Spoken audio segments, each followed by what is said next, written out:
یہ وہ بابرکت شب رحمت ہے، شب نور ہے، جس کے دامن میں اتنی برکتیں ہیں کہ کوئی محروم نہیں رہتا۔ صرف وہ بد نصیب لوگ جو شرک میں مبتلا ہیں، جو سخت کینہ پرور ہیں، جو قطع رحمی کرتے ہیں، قاتل ہیں، عادی شرابی یا بدکار ہیں، انہیں اس مبارک رات میں محروم رکھا جاتا ہے، ورنہ اللہ کی رحمتوں کا عموم اس بابرکت راتوں میں اس قدر ہوتا ہے کہ کوئی گناہ گار جو اس کے حضور ہاتھ دعا کے لیے اٹھاتا ہے اور اپنا دامن پھیلا کے اس کی رحمتیں مانگتا ہے، اسے محروم نہیں رکھا جاتا، بلکہ اللہ سب گناہ گاروں کو جہنم کی آگ سے آزاد کر دیتا ہے۔ قرآن مجید میں ایک مقام دیکھیے کتنا دل آویز ہے۔ فرمایا ما یفعل اللہ بعذابکم، اللہ تمہیں عذاب دے کے کیا کرے گا؟ اس کی یہ چاہت نہیں ہے کہ تمہیں عذاب میں مبتلا کرے، اس کی چاہت یہ ہے کہ تم اس کی چوکھٹ پہ آؤ، جھولی پھیلاؤ، اس سے خیرات اور رحمت مانگو، اور وہ تمہارے ماضی کے سارے گناہ معاف کر کے، ساری غلطیاں معاف کر کے تمہیں اپنی رحمتوں سے مالا مال فرما دے۔ تو وہ بندوں کو بخشنے پہ، بندوں کی مغفرت کرنے پہ آمادہ ہے، اور اس کی رحمتیں بہانے تلاش کرتی ہیں۔ انسان کی فطرت کے اندر گناہ رکھا گیا ہے۔ آگ، ہوا، مٹی، پانی، یہ ان چار چیزوں کا مرکب ہے۔ اس کے جو عناصر ہیں اس میں کبھی اعتدال قائم نہیں رہتا، اور اس سے گناہ سرزد ہو جاتے ہیں۔ گناہ کرنے کے بعد بندے کا اس گناہ پہ اصرار کرنا، اڑ جانا، ضد کرنا، توبہ نہ کرنا اللہ کو یہ پسند نہیں۔ لیکن اگر اس سے گناہ سرزد ہو جائے تو پھر وہ توبہ کر لے تو اللہ کو یہ بہت زیادہ پسند ہے۔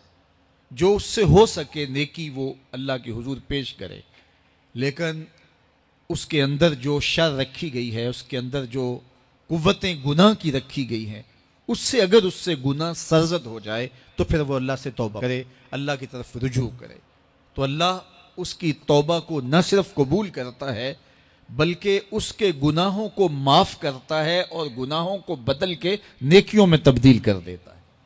جب گناہ نیکیوں میں تبدیل ہو گئے تو جتنا بڑا گناہ گار تھا اتنا بڑا نیکوکار ہو گیا۔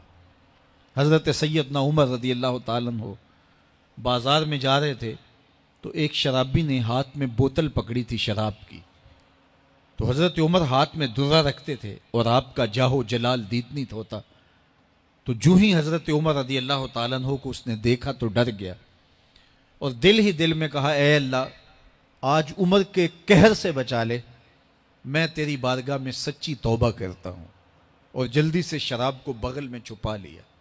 اتنے میں حضرت عمر سر پہ پہنچ گئے اور گرج کر کڑک کے کہا کہ یہ تیری بغل میں کیا ہے؟ چونکہ اس کو بوتل چھپاتے دیکھا تھا تو وہ ڈر گیا اور ڈرتے ڈرتے کہنے لگا حضرت یہ سرکہ ہے۔ اب تھی تو شراب، لیکن ڈرتے ہوئے بولا حضرت سرکہ ہے۔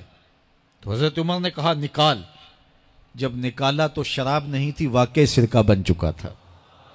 تو جب اللہ کے حضور کوئی توبہ کرتا ہے، اللہ اس کے گناہوں کو بدل کے نیکیوں میں تبدیل کر دیتا ہے۔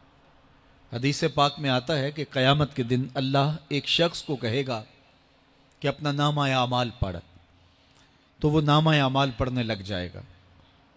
تو نامہ اعمال کے اندر چھوٹے گناہ بھی ہوں گے، بڑے گناہ بھی ہوں گے، تو اللہ سے حیا کرتے ہوئے، شرم کرتے ہوئے وہ بڑے بڑے گناہوں کو چھوڑتا جائے گا اور چھوٹے چھوٹے گناہوں کو پڑھتا رہے گا۔ جب وہ سارے گناہ پڑھ چکے گا اور کتاب ختم ہوگی تو اللہ تعالیٰ اسے فرمائے گا میرے بندے تو نے یہ جتنے گناہ پڑھے ہیں میں نے سب کو بدل کے نیکیوں میں تبدیل کر دیا۔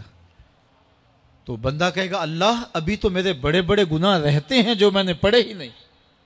فَضَحِكَ النَّبِيُّ حَتَّى بَدَتْ أَنْيَابُهُ، حضور جب یہ بیان فرما رہے تھے تو حضور اتنا مسکرائے کہ صحابہ نے حضور کی داڑھیں دیکھ لی۔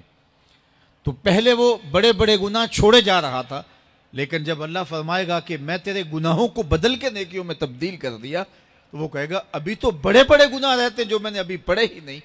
تو جب کوئی بندہ اس کے حضور توبہ کرتا ہے، اللہ یہ نہیں دیکھتا اس نے گناہ کتنے کیے ہیں، یہ دیکھتا ہے بندہ آیا میری چوکھٹ پہ ہے تو اللہ اس کے پچھلے سارے گناہ معاف فرما دیتا ہے.